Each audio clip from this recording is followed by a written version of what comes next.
All right. Please welcome Kevin Daly. Daly, sorry. Fellow Toastmasters and honored guests, how many of you have something that you're afraid of? Okay. How many of you have something that that brings you fear every day? Oh, gosh. Okay. How many of you have had an event in your life that would ever change the direction of your life? Okay.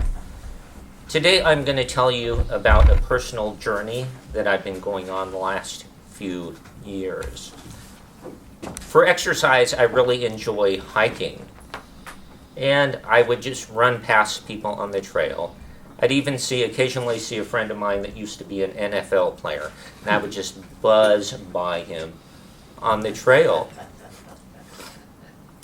Well, one day I'm walking on the trail, and all of a sudden I start getting rapid heartbeat, and I start blacking out occasionally for 1 or 2 seconds at a time. So I just blow it off. I said, maybe I should go to the ER and get this checked out. So I let it go, and on another occasion, about a week later, I'm walking on the trail. I have a similar experience. I go and sit in my car, and I'm all out of breath, just like this. Maybe I should go get it checked out. Well, do I get it checked out? No. About a week later, I go and exercise at the gym. I'm in my car leaving, and I'm getting this funny feeling. So I pull over to the side of the road and call my mom, and she goes, I'll bring you down some Gatorade. I thought maybe I was overheated. Well, this feeling didn't go away. I had this rapid heartbeat, then it would stop momentarily, and I would get lightheaded. And I would sweat profusely. So I decided maybe I'm having a heart attack. So I called 911 and I said, I think I'm having a heart attack. They show up, they put the monitors on my chest, and they say, oh, you're in VTAC. So they call in and they say, if my blood pressure is too high, they're going to hit me with the paddles. And if it's too low, they're going to give me an IV and take me in. So they take me in. I have about 11 days worth of tests in the hospital.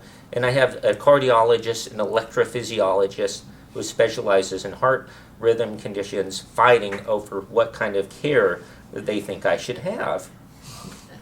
Well, I end up getting an ICD, which is a defibrillator and pacemaker combo. About 2 weeks after getting out, actually a week after getting out of the hospital, I decide I'm going to go hiking. Bad decision. I get up to the top of the trail, start going down, all of a sudden I get shocked. I didn't get shocked once, I didn't get shocked twice, I didn't get shocked 3 times, I got shocked 6 times in a row by my defibrillator. What's the first thing I do? I lay down on the trail. I don't want to get up because I'm afraid that I'm going to get shocked again. It took forever to get the attention of somebody to come up on the hill and help me. Finally, a lady walked by and stood with me, and another hiker went by, and he went down the hill and got help. Next thing I know, I could see on the hillside in the distance a helicopter waiting to pick me up just in case they needed to pick me up. Well, eventually a fireman comes up, he does some vitals on me and puts an IV in my arm. Another group of firemen come up and take me down the hill. I spent 2 days in CMH, 1 day in ICU, and the electrophysiologist comes up and changes my medication. And the long story short, I've actually been pretty good since the medicine change, except for a few occasions where I've had to go to the emergency room, like 3 weeks ago, with irregular heartbeats.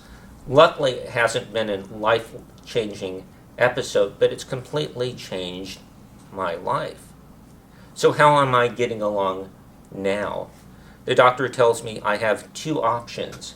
I can go back and have an ablation, which would require me to go off my medicines for about 5 days, which would provide no protection for me and the risk of getting shocked every day.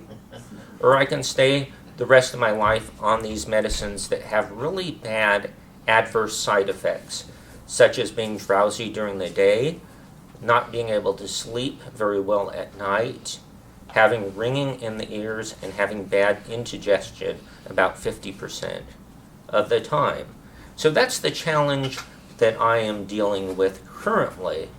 What do? Do I go off my medicines and attempt another ablation, or do I stay on these medicines that have adverse side effects? All in all, you can see that my life has been a journey the last couple of years. You can see that I had one moment that has changed my life. My life hasn't been easy. I've gone from being able to exercise at the gym, go hiking, and being a very active person, to being afraid at times to walk across the street in fear of being shot. It hasn't been easy, but I've learned that life continues. I'm still alive, and I have to face my fears.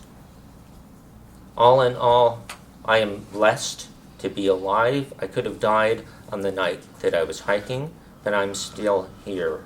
I suggest to each and every one of you that you face your fears in life, and no matter what happens, that you continue going despite your fears.